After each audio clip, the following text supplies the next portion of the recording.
ಸ್ನೇಹಿತರೆ, ನಾಗಪಂಚಮಿಯು ಭಾರತದ ಹಲವಾರು ಭಾಗಗಳಲ್ಲಿ ಹಿಂದೂಗಳು ಆಚರಿಸುವ ಒಂದು ಹಬ್ಬ. ಇದನ್ನು ಶ್ರಾವಣ ಮಾಸದ ಶುಕ್ಲ ಪಕ್ಷದ ಪಂಚಮಿಯಂದು ಆಚರಿಸಲಾಗುತ್ತಿದೆ. ಈ ದಿನದಂದು ನಾಗದೇವತೆಯನ್ನು ಪೂಜಿಸಲಾಗುತ್ತದೆ. ಪೂಜೆಯ ಅಂಗವಾಗಿ ದೇವಸ್ಥಾನ ಹಾಗೂ ಹುತ್ತಗಳಿಗೆ ಭೇಟಿ ನೀಡಿ ಎಲ್ಲಾ ಕಿಡುಕುಗಳಿಂದ ತಮ್ಮನ್ನು ರಕ್ಷಿಸಲೆಂದು ಬೇಡಿಕೊಂಡು ಜನರು ಹಾಲು ಮತ್ತು ಬೆಳ್ಳಿ ಆಭರಣಗಳನ್ನು ಅರ್ಪಿಸುತ್ತಾರೆ. ಮತ್ತು ಈ ಹಬ್ಬವು ಅಣ್ಣ ತಂಗಿಯರು ಇಬ್ಬರೂ ಸೇರಿ ಪೂಜಿಸಲ್ಪಡುವ ಹಬ್ಬವೆಂದು ಪ್ರತೀತಿಯ ಇದೆ. ಸ್ನೇಹಿತರೆ, ಈಗ ನಾವು ನಾಗಪಂಚಮಿಯ ಕಥೆಯನ್ನು ತಿಳಿಯೋಣ.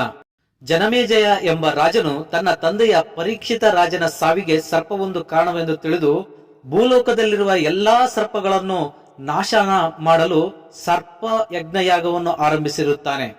ಆ ಸಂದರ್ಭದಲ್ಲಿ ಸರ್ಪಗಳ ದೂರದ ಬಂಧುವಾದ ಆಸ್ತಿಕ ಋಷಿಯು ಸರ್ಪಯಜ್ಞ ಮಾಡುವ ಜನಮೇಜಯ ರಾಜನನ್ನು ಪ್ರಸನ್ನಗೊಳಿಸಿಕೊಂಡನು. ಜನಮೇಜಯ ರಾಜನು ವರವನ್ನು ಕೇಳು ಎಂದು ಕೇಳಿದಾಗ ಆಸ್ತಿಕ ಮಹರ್ಷಿಯು, ಪ್ರಾಣಹಿಂಸೆ ಮಹಾಪಾಪ, ನೀನು ಈಗಾಗಲೇ ಮಾಡುತ್ತಿರುವ ಸರ್ಪ ಯಜ್ಞವನ್ನು ನಿಲ್ಲಿಸಬೇಕು ಎಂದು ವರವನ್ನು ಕೇಳಿಕೊಂಡನು. ಜನಮೇಜಯ ರಾಜನು ಆಸ್ತಿಕನ ಮಾತಿಗೆ ಬೆಲೆ ಕೊಟ್ಟು ಸರ್ಪಯಾಗವನ್ನು ನಿಲ್ಲಿಸಿದನು. ಆ ದಿನವನ್ನೇ ನಾವು ಪಂಚಮಿಯಾಗಿ ಆಚರಿಸುತ್ತೇವೆ. ಈಗ ನಾಗಪಂಚಮಿಯ ವೈಶಿಷ್ಟ್ಯತೆ ಬಗ್ಗೆ ನಾವು ತಿಳಿದುಕೊಳ್ಳೋಣ. ಸ್ನೇಹಿತರೆ, ಯಾಕೆ ನಾವು ಈ ದಿನವೇ ನಾಗರ ಪಂಚಮಿಯನ್ನು ಆಚರಿಸಬೇಕು ಎನ್ನುವುದು ನಾವು ಈಗ ತಿಳಿಯೋಣ. ನಾಗರ ಪಂಚಮಿ ಸಾತ್ವಿಕತೆಗೆ ಗ್ರಹಿಸಲು ಉಪಯುಕ್ತ ಕಾಲ. ಪಂಚ ಪ್ರಾಣಗಳೇ ಪಂಚ ನಾಗಗಳಾಗಿವೆ. ನಾಗರ ಪಂಚಮಿಯ ದಿನದಂದು ವಾತಾವರಣವು ಸ್ಥಿರವಾಗಿರುತ್ತದೆ. ಸಾತ್ವಿಕತೆಯನ್ನು ಗ್ರಹಿಸಲು ಈ ಕಾಲವು ಅತ್ಯಂತ ಯೋಗ್ಯ ಮತ್ತು ಬಹಳ ಉಪಯುಕ್ತವಾಗಿದೆ. ಈ ದಿನದಂದು ಶೇಷನಾಗು ಹಾಗೂ ವಿಷ್ಣುನ ಮುಂದೆ ನಿಂತು ಹೀಗೆ ಪ್ರಾರ್ಥನೆ ಮಾಡಬೇಕು. ತಮ್ಮ ಕೃಪೆಯಿಂದ ಈ ದಿನದಂದು ಶಿವಲೋಕದಿಂದ ಪ್ರಕ್ಷೇಪಿತನವಾಗಿರುವಂತಹ ಲಹರಿಗಳು ನನ್ನಿಂದ ಹೆಚ್ಚು ಹೆಚ್ಚು ಗ್ರಹಣವಾಗಲಿ. ನನ್ನ ಆಧ್ಯಾತ್ಮಿಕ ಪ್ರಗತಿಗೆ ಎದುರಾಗುವ ಎಲ್ಲ ಅಡಚಣೆಗಳು ನಾಶವಾಗಲಿ. ದೇವತೆಗಳ ಶಕ್ತಿಯು ನನ್ನ ಪಂಚ ಪ್ರಾಣಗಳಲ್ಲಿ ಸಂಗ್ರಹವಾಗಿ ಅದು ಈಶ್ವರ ಪ್ರಾಪ್ತಿಗಾಗಿ ಮತ್ತು ರಾಷ್ಟ್ರ ರಕ್ಷಣೆಗಾಗಿ ಉಪಯೋಗವಾಗಲಿ. ನನ್ನ ಪಂಚ ಪ್ರಾಣ ಶುದ್ಧಿಯಾಗಲಿ. ಹೀಗೆ ಪ್ರಾರ್ಥನೆಯನ್ನು ಮಾಡಬೇಕು. ನಾಗದೇವತೆಯು ಸಂಪೂರ್ಣ ಬ್ರಹ್ಮಾಂಡದ ಕುಂಡಲಿನಿಯಾಗಿದ್ದಾನೆ. ಪಂಚ ಪ್ರಾಣವೆಂದರೆ ಪಂಚ ಭೌತಿಕ ತತ್ವದಿಂದ ಉಂಟಾದ ಶರೀರದ ಸೂಕ್ಷ್ಮ ರೂಪವಾಗಿದೆ. ಸ್ಥೂಲ ದೇಹವು ಪ್ರಾಣಹೀನವಾಗಿದೆ ಮತ್ತು ಸ್ಥೂಲ ದೇಹದಲ್ಲಿ ಚಲಿಸುವ ಪ್ರಾಣವಾಯುವು ಪಂಚ ಪ್ರಾಣದಿಂದ ಬರುತ್ತದೆ. ಸ್ನೇಹಿತರೆ, ಸರ್ಪಗಳು ಮೊದಲು ತುಂಬಾ ದುಷ್ಟತನವಾಗಿದ್ದವು. ಜನರಿಗೆ ಪೀಡೆಯನ್ನುಂಟು ಮಾಡುತ್ತಿದ್ದವು. ದೇವತೆಗಳು ಇದನ್ನರಿತು ಬ್ರಹ್ಮನ ಬಳಿ ವಿನಂತಿಸಿದರು. ಬ್ರಹ್ಮನು ಸರ್ಪಗಳು ತಮ್ಮ ತಾಯಿಯ ಕದ್ರುವಿನ ಶಾಪದಿಂದಲೇ ವಿನಾಶ ಹೊಂದುವೆಂದು ಸೂಚಿಸಿದನು. ಆಗ ಸರ್ಪಗಳ ಎಲ್ಲಾ ಸಹೋದರರಿಂದ ಒಟ್ಟುಗೂಡಿ ಬ್ರಹ್ಮನಿಗೆ ಶಾಪವನ್ನು ಹಿಂತೆಗೆದುಕೊಳ್ಳಬೇಕೆಂದು ಪ್ರಾರ್ಥಿಸಿದವು.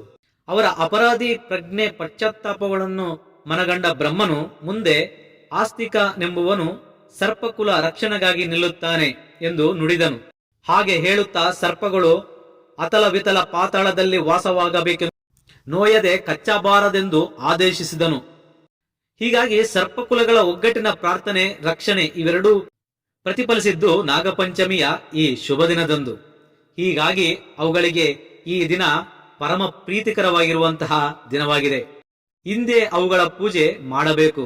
ಅದು ನಾನಾ ಪಾಪಗಳನ್ನೆಲ್ಲ ಹರಿಸುತ್ತದೆ. ನಾಗರ ಪಂಚಮಿಯಂದು ನಾವು ಉಪವಾಸವನ್ನು ಮಾಡುತ್ತಾ ಇರ್ತೀವಿ. ಹಾಗೆ ಮಾಡಲೇಬೇಕಾಗಿದೆ. ಅಂತಹ ಉಪವಾಸದ ಮಹತ್ವವನ್ನು ನಾವು ಈಗ ತಿಳಿಯೋಣ. ನಾಗಪಂಚಮಿಯಂದು ಮಾಡಿದ ಉಪವಾಸ ಮಹತ್ವವೆಂದರೆ, 5 ಯುಗಗಳ ಹಿಂದೆ ಸತ್ತೀಶ್ವರಿ ಎಂಬ ಹೆಸರಿನ ದೇವಿ ಇದ್ದಳು. ಸತ್ತೀಶ್ವರನು ಅವಳ ಸಹೋದರನಾಗಿದ್ದನು. ಸತ್ತೀಶ್ವರನು ನಾಗಪಂಚಮಿ ಹಿಂದಿನ ದಿನ ಮೃತ್ಯು ಹೊಂದಿದ್ದನು. ಆಗ ಸಹೋದರನ ಮೃತ್ಯುವಿಂದ ಶೋಕದಲ್ಲಿ ಸತ್ತೀಶ್ವರಿಯು ಆಹಾರವನ್ನು ಸ್ವೀಕರಿಸಲಿಲ್ಲ.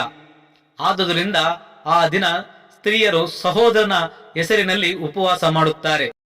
ಸಹೋದರನಿಗೆ ಅಖಂಡ ಆಯುಷು ದೊರಕಲಿ, ಅನೇಕ ಆಯುಧಗಳು ಪ್ರಾಪ್ತವಾಗಲಿ ಮತ್ತು ಅವನ ಪ್ರತಿಯೊಂದು ದುಃಖ ಸಂಕಟಗಳಿಂದ ಪಾರಾಗಲಿ ಎನ್ನುವುದು ಸಹ ಈ ಉಪವಾಸದ ಹಿಂದಿನ ಕಾರಣವಾಗಿದೆ. ಪಂಚಮಿಯ ಹಿಂದಿನ ದಿನ ಪ್ರತಿಯೊಬ್ಬ ಸಹೋದರಿಯೂ ದೇವರಲ್ಲಿ ಮೊರೆ ಇಡುವುದರಿಂದ ಅವಳ ಸಹೋದರನಿಗೆ ಲಾಭದಾಯಕವಾಗುತ್ತದೆ ಮತ್ತು ಅವನ ರಕ್ಷಣೆಯಾಗುತ್ತದೆ. ಸತ್ತೀಶ್ವರಿಗೆ ಅವಳ ಸಹೋದರನು ನಾಗರೂಪದಲ್ಲಿ ಕಂಡನು. ಆಗ ಅವಳು ಆ ನಾಗರೂಪವನ್ನು ತನ್ನ ಸಹೋದರನೆಂದು ಭಾವಿಸಿದ್ದಳು. ಆಗ ನಾಗದೇವನು ನನ್ನನ್ನು ಸಹೋದರನೆಂದು ಭಾವಿಸಿ ಪೂಜೆ ಮಾಡಿದ ಸಹೋದರಿಯರಿಗೆ ರಕ್ಷಣೆಯನ್ನು ಮಾಡುವೆನು ಎಂದು ಅವಳಿಗೆ ವಚನವನ್ನು ನೀಡಿದನು, ಅಂದರೆ ಮಾತು ಕೊಟ್ಟಿದ್ದನು. ಆದುದರಿಂದಲೇ ಆ ದಿನ ಪ್ರತಿಯೊಬ್ಬ ಸ್ತ್ರೀಯು ನಾಗಪೂಜೆ ಮಾಡಿ ನಾಗರ ಪಂಚಮಿಯನ್ನು ಆಚರಿಸುತ್ತಾಳೆ. ನಾಗದೇವನಿಗೆ, ಭೂಮಿಗೆ, ದೇವರಿಗೆ ಹಾಗೂ ಈ ಮನುಕುಲಕ್ಕೆ ಒಂದು ಅಭಿನಾಭಾವ ಸಂಬಂಧನೇ ಉಂಟು. ಶೇಷನಾಗನು ಪಾತಾಳದಲ್ಲಿ ವಾಸಿಸುತ್ತಾನೆ. ಅವನು ತನ್ನ ಹೆಡೆಯ ಮೇಲೆ ಪೃಥ್ವಿಯನ್ನು ಅಂದರೆ ಭೂಮಿಯನ್ನು ಧರಿಸಿದ್ದಾನೆ. ಅವನಿಗೆ ಸಹಸ್ರ ಹೆಡೆಗಳಿವೆ, ಪ್ರತಿಯೊಂದು ಹೆಡೆಯ ಮೇಲೆ ಒಂದು ಮಾಣಿಕ್ಯವಿದೆ. ಅವನು ಶ್ರೀ ವಿಷ್ಣುವಿನ ತಪೋಗುಣದಿಂದ ಉತ್ಪನ್ನವಾಗಿದ್ದಾನೆ. ಪ್ರತಿಯೊಂದು ಕಲ್ಪದ ಅಂತ್ಯದಲ್ಲಿ ಶ್ರೀ ವಿಷ್ಣು ಮಹಾಸಾಗರದಲ್ಲಿ ಶೇಷಾಸನದ ಮೇಲೆ ಪವಡಿಸುತ್ತಾನೆ. ತ್ರೇತಾಯುಗದಲ್ಲಿ ಶ್ರೀ ವಿಷ್ಣು ರಾಮನ ಅವತಾರವನ್ನು ಎತ್ತಿದಾಗ ಶೇಷನು ಲಕ್ಷ್ಮಣ ಅವತಾರವನ್ನು ಎತ್ತಿದನು. ದ್ವಾಪರ ಮತ್ತು ಕಲಿಯುಗದ ಸಂಧಿ ಕಾಲದಲ್ಲಿ ಆ ಮಹಾವಿಷ್ಣುವು ಕೃಷ್ಣನಾಗಿ ಅವತರಿಸಿದಾಗ ಶೇಷನು ಬಲರಾಮನಾಗಿದ್ದಾನೆ. ಶ್ರೀಕೃಷ್ಣನು ಯಮುನಾ ನದಿಯ ಆಳದಲ್ಲಿ ಕಲಿಯ ನಾಗನನ್ನು ಮರ್ದನ ಮಾಡಿದನು. ಆ ದಿನವು ಶ್ರಾವಣ ಶುಕ್ಲ ಪಂಚಮಿಯಾಗಿತ್ತು. ನಾಗಗಳಲ್ಲಿನ ಶ್ರೇಷ್ಠನಾದ ಅನಂತನೇ ನಾನು ಎಂದು ಗೀತೆಯಲ್ಲಿ ಶ್ರೀಕೃಷ್ಣನು ತನ್ನ ವಿಭೂತಿಯನ್ನು ಹೇಳಿದ್ದಾನೆ.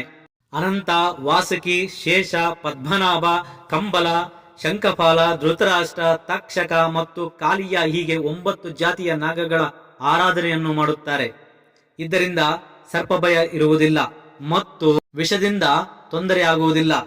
ನಾಗಪಂಚಮಿಯ ದಿನ ಅದರ ಪೂಜೆ ಹೇಗೆ ಮಾಡಬೇಕು ಎನ್ನುವ ವಿಷಯ ನಾವು ಈಗ ತಿಳಿಯೋಣ. ನಾಗಪಂಚಮಿಯ ದಿನ ಅರಿಶಿನ ಅಥವಾ ರಕ್ತ ಚಂದನದ ಮಣೆಯ ಮೇಲೆ ನವನಾಗಗಳ ಆಕೃತಿಯನ್ನು ಬಿಡಿಸಿ ಅವುಗಳ ಪೂಜೆಯನ್ನು ಮಾಡಿ ಹಾಲು ಮತ್ತು ಅರಿಶಿನ ನೈವೇದ್ಯವನ್ನು ಅರ್ಪಿಸಬೇಕು. ನವನಾಗಗಳು ಪವಿತ್ರಕಗಳ 9 ಪ್ರಮುಖ ಗುಂಪುಗಳಾಗಿವೆ. ಪವಿತ್ರಕಗಳೆಂದರೆ ಸೂಕ್ಷ್ಮಾತಿ ಸೂಕ್ಷ್ಮ ದೈವಿಕ ಕಣಗಳು ಎಂದು ನಾವು ಕರೆಯಬಹುದು. ಅದನ್ನೇ ನಾವು ಚೈತನ್ಯ ಕಣಗಳು ಅಂತಾನೂ ಕರಿತೀವಿ. ಆದರೆ ಈ ನಾಗರ ಪಂಚಮಿಯ ಭಾವಾರ್ಥವೇನು ಎನ್ನುವ ವಿಷಯಕ್ಕೆ ಬಂದರೆ, ಜಗತ್ತಿನಲ್ಲಿನ ಎಲ್ಲಾ ಜೀವ ಜಂತುಗಳು ಜಗತ್ತಿನ ಕಾರ್ಯಕ್ಕಾಗಿ ಪೂರಕವಾಗಿವೆ. ನಾಗರ ಪಂಚಮಿಯ ದಿನ ನಾಗಗಳ ಪೂಜೆಯಿಂದ ಭಗವಂತನು ಅವುಗಳ ಮೂಲಕ ಕಾರ್ಯವನ್ನು ಮಾಡುತ್ತಾನೆ ಎಂಬ ವಿಶಾಲ ದೃಷ್ಟಿಕೋನ ಇಲ್ಲಿ ಕಂಡುಬರುತ್ತದೆ. ಹಾಗಾದರೆ ಈ ನಾಗಪಂಚಮಿಯ ದಿನ ಏನನ್ನು ಮಾಡಬಾರದು ಎನ್ನುವ ವಿಷಯಕ್ಕೆ ಬಂದರೆ, ಅಥವಾ ಯಾವುದನ್ನು ನಿಷೇಧ ಎಂದು ಹೇಳಲಾಗುತ್ತಿದೆ ಎಂದರೆ, ನಾಗಪಂಚಮಿಯ ದಿನ ಏನನ್ನು ಹೆಚ್ಚಬಾರದು, ಕೊಯ್ಯಬಾರದು, ಕರಿಯಬಾರದು, ಒಲೆಯ ಮೇಲೆ ತವೆಯನ್ನು ಇಡಬಾರದು ಮುಂತಾದ ನಿಯಮಗಳನ್ನು ಪಾಲಿಸಬೇಕು. ಈ ದಿನ ಭೂಮಿಯನ್ನು ಹಗೆಯಬಾರದು. ನಮ್ಮ ಹಿರಿಯರು ಇಟ್ಟಿರುವಂತಹ ಎಲ್ಲಾ ಪದ್ಧತಿಗಳಿಗೂ ಸೈಂಟಿಫಿಕ್ ರೀಸನ್ ಅನ್ನು ಕೇಳುವಂತಹ ಜಗತ್ತಿನಲ್ಲಿ ನಾವಿದ್ದೇವೆ. ಸ್ನೇಹಿತರೆ, ನಾವು ಒಂದು ವಿಷಯವನ್ನು ನಮ್ಮ ಗಮನದಲ್ಲಿ ಇಟ್ಟುಕೊಳ್ಳಬೇಕು. ನಮ್ಮ ಪೂರ್ವಿಕರಾಗಿರುವಂತಹ ಋಷಿ ಮಹರ್ಷಿಗಳಿಗಿಂತ ದೊಡ್ಡ ಸೈಂಟಿಸ್ಟ್ಗಳು ಈ ಪ್ರಪಂಚದಲ್ಲಿ ಯಾರೂ ಇಲ್ಲ. ಅಂದಿನ ಜನರ ವಿವೇಚನಕ್ಕೆ ತಕ್ಕಂತೆ ನಮ್ಮ ಋಷಿ ಮಹರ್ಷಿಗಳು ಕೆಲವೊಂದು ಕಟ್ಟುಪಾಡುಗಳನ್ನು, ನಿಯಮ ನಿಬಂಧನೆಗಳನ್ನು ಇಟ್ಟಿದ್ದಾರೆ. ಇವುಗಳನ್ನು ನಾವು ಪಾಲಿಸುವುದರಿಂದ ಒಳ್ಳೆಯದಾಗುತ್ತದೆ ಹೊರತು ಕೆಡುಕು ಆಗಲು ಅಸಾಧ್ಯ. ಮತ್ತೊಂದು ಹೊಸ ವಿಷಯದೊಂದಿಗೆ ಮತ್ತೆ ಭೇಟಿಯಾಗೋಣ.